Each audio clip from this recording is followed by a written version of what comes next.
हिमाचल कांग्रेस में कलह, deputy CM के खिलाफ विधायक ने खोला मोर्चा। सीधे पूछा सवाल, सैलरी आपकी 2 लाख है तो ये बड़े बड़े तामझाम कैसे चल रहे हैं?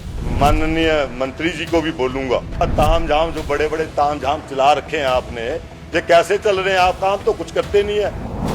तनख्वाह आपकी 2 लाख के आसपास है, आपके कहने से कोई चोर नहीं हो जाता है। हम साबित करेंगे चोर आप लोग हैं, वैसे व्यक्ति चोर नहीं है।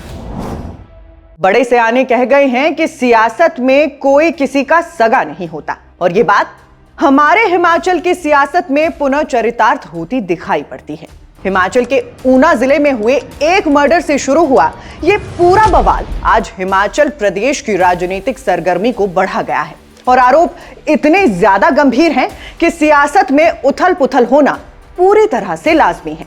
मगर ऊना जिले में ये चिंगारी भड़की कैसे, इसे हवा कैसे मिली, और क्या है इस पूरे फसाद की बैकग्राउंड स्टोरी, ये सब कुछ कम शब्दों और आसान भाषा में बताएंगे, इसलिए पूरा वीडियो जरूर देखिएगा।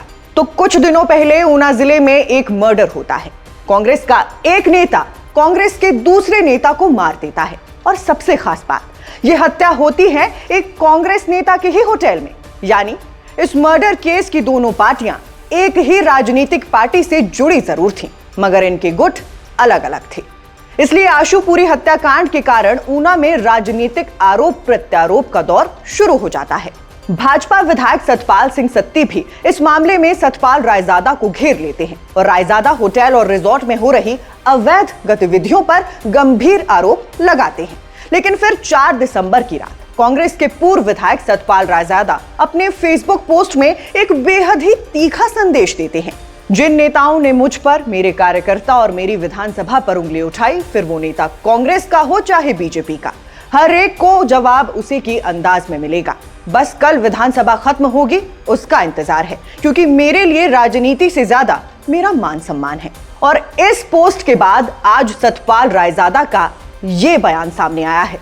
उन सब का रिकॉर्ड जो है वो आपके सामने लाऊंगा और पेश करूंगा, और उसमें मैं माननीय मंत्री जी को भी बोलूंगा कि ठीक है, आपका बयान मैंने अभी भी सुना है, अभी सुना है। उसके ऊपर छोटी सी बात करूंगा कि मेरे तो ना क्रैशर है, ना मेरे दूसरे है और काम है, ना मेरा होटल है। मैं ये पूछना चाहता हूँ, सतपाल जी भी यही बातें करते हैं, ये भी यही बातें करते हैं। बिना इसके आपका तामझाम जो बड़े बड़े तामझाम चला रखे हैं आपने, ये कैसे चल रहे हैं? आप काम तो कुछ करते नहीं है। तनख्वाह आपकी 2 लाख के आसपास है, और आप ये बात जो करते हैं, उसने तो 40 लड़कियों की शादी की है। आपके पास शगुन देने के लिए पैसे नहीं होते हैं, और आप सरकार से बोलते हैं कि तनख्वाह बढ़ा दो आप अपनी, है।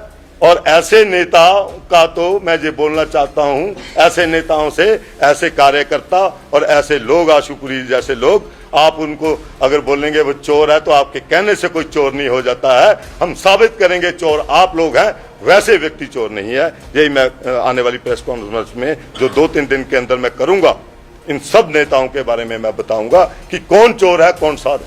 अब अपने इस बयान में रायजादा डिप्टी सीएम का नाम तो कहीं नहीं लेते हैं, लेकिन समझने वाले समझदार हैं, क्योंकि सतपाल रायजादा ने जिस तरीके से मंत्री जी के तामझाम और आय के स्रोत पर सवाल उठाए हैं, वो कांग्रेस हाईकमान के लिए सीधी चुनौती बन सकता है। खासकर इसलिए भी क्योंकि रायजादा मुख्यमंत्री सुखविंदर सिंह सुक्खू के बेहद करीबी माने जाते हैं। दोनों के बीच का राजनीतिक तालमेल किसी से छिपा नहीं है। लोकसभा चुनाव में रायजादा को टिकट दिलाने वाले भी स्वयं मुख्यमंत्री ही थे। ऐसे में सवाल यह है कि क्या यह हमला किसी बड़ी राजनीतिक रणनीति का हिस्सा है? क्या यह कांग्रेस के भीतर सुक्खू कैंप बनाम अग्निहोत्री कैंप का सीधा टकराव है? बाकी रायजादा ने कहा है कि वो आने वाले कुछ दिनों में एक बड़ी प्रेस कॉन्फ्रेंस करके सबूतों के साथ खुलासा करेंगे। सरकारी संपत्तियों के कथित दुरुपयोग, गलत अलॉटमेंट और 15-20 दुकानों में हुई भारी गड़बड़ियों की रिकॉर्ड वो जुटा चुके हैं। मगर सतपाल रायजादा के इस दावे ने भाजपा को भी सतर्क कर दिया है, क्योंकि भाजपा विधायक सतपाल सत्ती भी इस पूरे मामले में शुरू से एक अहम वक्ता रहे हैं। बहरहाल रायजादा अब इस लड़ाई को सिर्फ व्यक्तिगत प्रतिष्ठा नहीं, बल्कि राजनीतिक अस्तित्व की लड़ाई बताकर मैदान में उतर चुके हैं।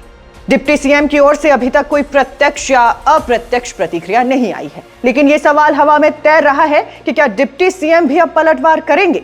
क्योंकि जिस तरह से रायजादा ने यह बात कही, जिसमें विवाह समारोह, बड़े आयोजन और 40-40 लड़कियों का ब्याह करवाने वाले दावों की ओर इशारा किया, वो स्पष्ट तौर पर आमदनी के स्रोत को लेकर एक गंभीर राजनीतिक सवाल खड़ा करता है। बाकी अब आगे क्या कांग्रेस हाईकमान इस विवाद को रोकेगा, या फिर यह मामला एक बार फिर से हिमाचल कांग्रेस को दो साफ साफ खेमों में बांट देगा? इस पर आपकी राय क्या है, हमें कमेंट बॉक्स में बताइए। रिपोर्ट पसंद आई हो तो इसे लाइक कीजिए। अभी फिलहाल के लिए बस इतना ही। नमस्कार।